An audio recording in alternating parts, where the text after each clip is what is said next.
on to British domestic politics now. We've got a breaking line for you. We'll share it in just a second. But let's start with a quote. I believed it was a work event. This was Boris Johnson telling during MPs today they'd gathered at PMQs to see if the Prime Minister could account for that bring your own booze party invitation sent out by the PM's private secretary for that event in May 2020. He confirmed he attended the event in the garden of Downing Street, which he reminded the House wasn't just his home, but his workplace too. Mr Johnson said, "With hindsight, I should have sent everyone back inside. I should have found some other way to thank them, and I should have recognised that even if it could be said to be technically within the guidance, there would be millions and millions of people who simply would not see it that way." Well, the admission the Prime Minister made at lunchtime came after weeks of denying knowledge of parties in Downing Street. Let's turn to the Labour peer, Lord Foulkes, to ponder on some of this. George Foulkes, appreciate your time. And let's start, and actually as a Scotsman, you might appreciate this particular intervention by Douglas Ross, the leader of the Tories in Scotland, senior politician within the Conservative Party, who within the last hour, we are told, has called on the Prime Minister to resign.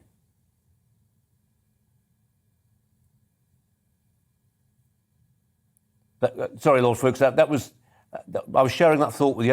Any reaction to it? Sorry, I thought you were going to show him saying that. Good afternoon, Colin. No, that is a very significant development. Douglas Ross is a very senior person within the Conservative Party. He's elected in his own right, so he's got a mandate in Scotland. He's not beholden to Boris Johnson, and I think it's very significant that he's said this. And he's able to say it publicly, and a lot of other people, Conservative MPs in particular, are saying it privately. I think the way you introduced it right at the start of the programme was the crucial issue. His authority has gone. If he, as Prime Minister, is in a position to want to impose any other restriction for a pandemic or any other rules or regulations, people will ignore him. People will thumb their noses at him because he doesn't have the authority because of the way that he himself has broken the law. As you know, Lord Foulkes, is full of poetic and tragic ironies. I suppose if the Prime Minister picked up, for instance, the Times today, the Times newspaper front page story there saying UK ahead of the rest of Europe when it comes to handling the pandemic. I think a couple of days ago we went through 30 million booster jabs given to Britons on the instruction and that target set by the Prime Minister. You know, there's lots of good news stories that this Prime Minister could be talking about, but he's mired in the past. And all credit to the scientists and the medics and the other people who have administered or produced the vaccines, first of all, and administered them and send them round.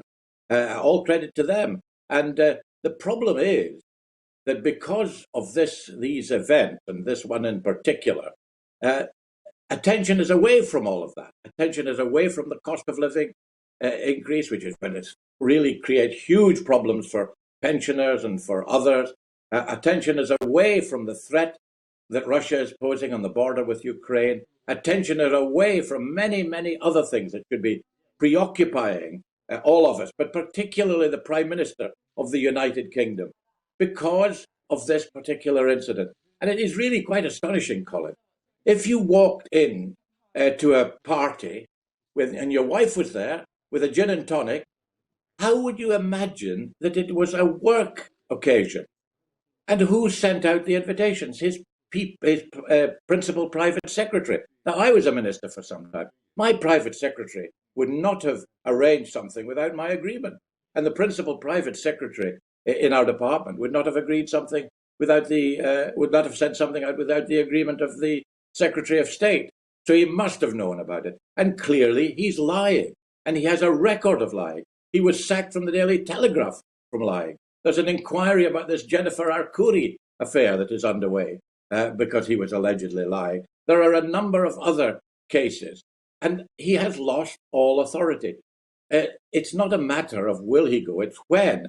And the Conservatives, of course, will consider what's best from their point of view. What we want to do is not what's best from our political party point of view, but what is best for the country. And I think from the country's point of view, the sooner he goes, the better, so that we get someone in charge with authority. Perhaps we'd like to have Boris leading the Tories at the next election, because he's so discredited, it would give us a great boost. But from the country's point of view, we need someone better. And it's very interesting, Colin. I don't know if you were watching, I'm sure you were, the Prime Minister's questions. But I didn't see Rishi Sunak or Liz Truss sitting near him on the front bench. No, I might be able to help you with that. I might be able to help you with that, George. Apparently, Rishi was on a pre-scheduled visit, I think, to the West Country. And just one other thing, I'm a bit old-fashioned about people being called. I know it's become a cliche, the lie thing, but I always think it's such a serious charge. And if they're not there to answer it, I always feel I've got to slightly distance myself from it. But I understand why you're saying it, as many of our viewers will, for sure. But just on the point about natural justice and all this, because we'll get bombarded with emails, we always are, by people saying there's a great hue and cry, brouhaha there in the Westminster bubble, but actually until something's proven against him, until Sue Gray comes back and says he's a wrong 'un, then actually when it comes to something as serious as potentially dislodging the Prime Minister of the United Kingdom, he has to stay in place. But I got the impression, and I'm sure you did in reality yesterday, when the poor junior minister, Michael Ellis, stonewalled for an hour, saying, wait for the report. And today, the Prime Minister saying, wait for the report, that this really is just a way of delaying and delaying and delaying in the hope that it'll go away.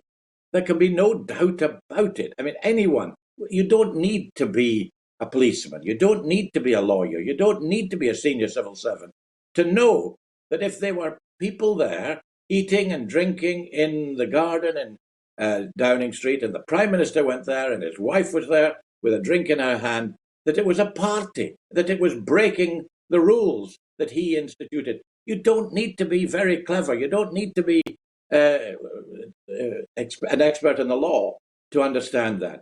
And I thought today, he was looking very, very, what's the word? Very frightened, well, not frightened, he was looking very fraught in trying to explain it away. It was very, very difficult. He's certainly in a difficult spot, a tight spot, that's for sure. George Foulkes, really good to talk to you. Thanks ever so much.